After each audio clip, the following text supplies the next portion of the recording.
Hola a todos, bienvenidos a este nuevo análisis. Seguro que alguna vez ha pasado. Vais conduciendo tranquilamente y de repente, ¡zas!, se enciende la temida luz de avería del motor en el salpicadero. A todos nos da un pequeño vuelco el corazón, ¿verdad?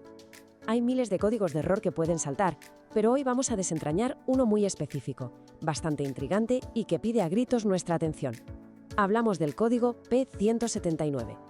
Vamos a ver exactamente qué nos está diciendo el coche, por qué aparece y, lo más importante, cómo solucionarlo de raíz basándonos en lo que realmente funciona en los talleres.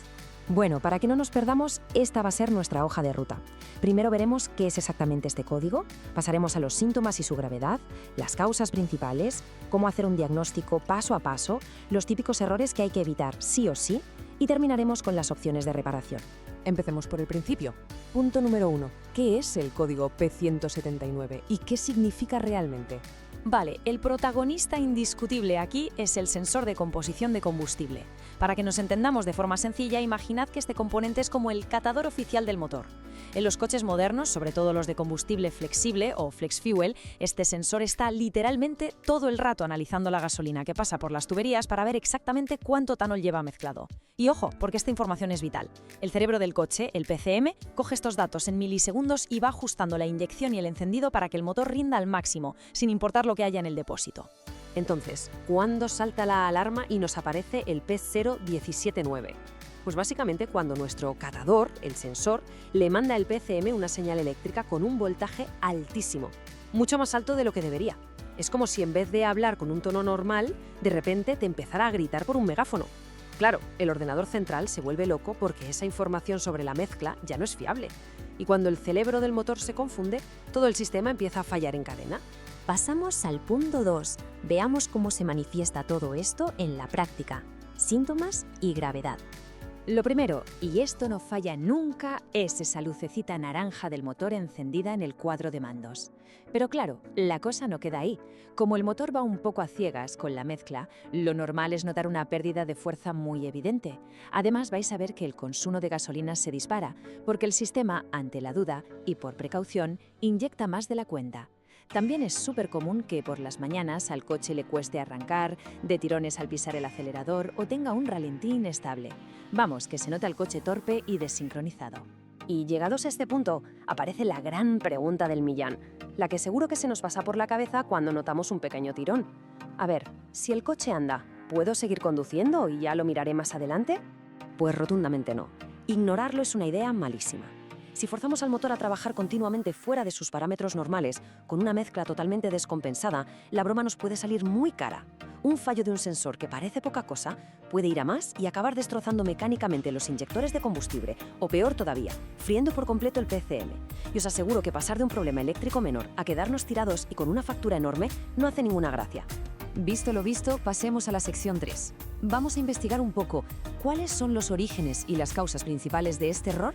Lo curioso de este código es que aunque el nombre señale directamente al sensor, los mecánicos saben que el verdadero culpable muchas veces es otro. Lo más habitual son los problemas eléctricos. Hablamos de un cable pelado, un cortocircuito o conectores llenos de suciedad y corrosión. Ojo, que el sensor también puede estar defectuoso y haber llegado al final de su vida, por supuesto. Pero no podemos descartar causas invisibles, como que el software del coche necesite una actualización urgente o, en el más raro de los casos, que la propia centralita del PCM tenga un fallo interno. Vamos al cuarto punto, el diagnóstico paso a paso. Es fundamental ser metódicos aquí. Este es el método infalible que usan los profesionales en el taller. Paso 1. Conectar el escáner y buscar si hay otros códigos escondidos que nos den la pista definitiva. Paso 2, y diría que el más importante, usar los ojos.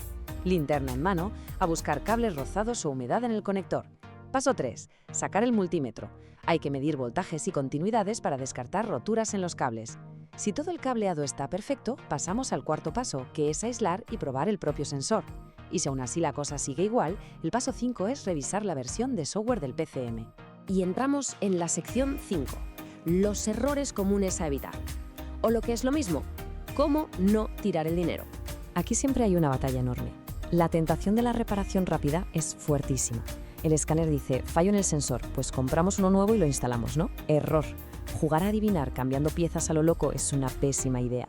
El diagnóstico correcto exige mirar siempre primero el cableado y los conectores. Pensadlo bien. Un conector un poco suelto no se arregla gastándose un dineral en un sensor nuevo, se arregla simplemente limpiándolo y encajándolo correctamente. Fijaos en lo que comenta un mecánico experto en nuestra fuente original, lo cito textualmente. He visto que muchos se lanzan a cambiar el sensor sin revisar antes el cableado. Eso puede ser un error costoso si el problema es solo un conector sucio o un cable roto. Creo que no se puede decir más claro. A veces las cosas más simples son la causa más probable. Hay que tener paciencia. Ah, y hay otra trampa mortal. Imaginaos que arregláis un cable. El coche va de lujo y a los días, ¡pum!, otra vez la luz. Un error garrafal es olvidarse de comprobar si hay boletines de servicio del fabricante. A veces el P0179 salta simplemente por un fallo de programación de fábrica. Si no actualizamos el software del PCM, el código va a volver una y otra vez, volviéndonos locos, cuando la solución era tan fácil como conectar el equipo y actualizar el programa. Llegamos a la recta final, sección 6. Las opciones de reparación para solucionar esto de manera definitiva. Básicamente tenemos estas 4 vías.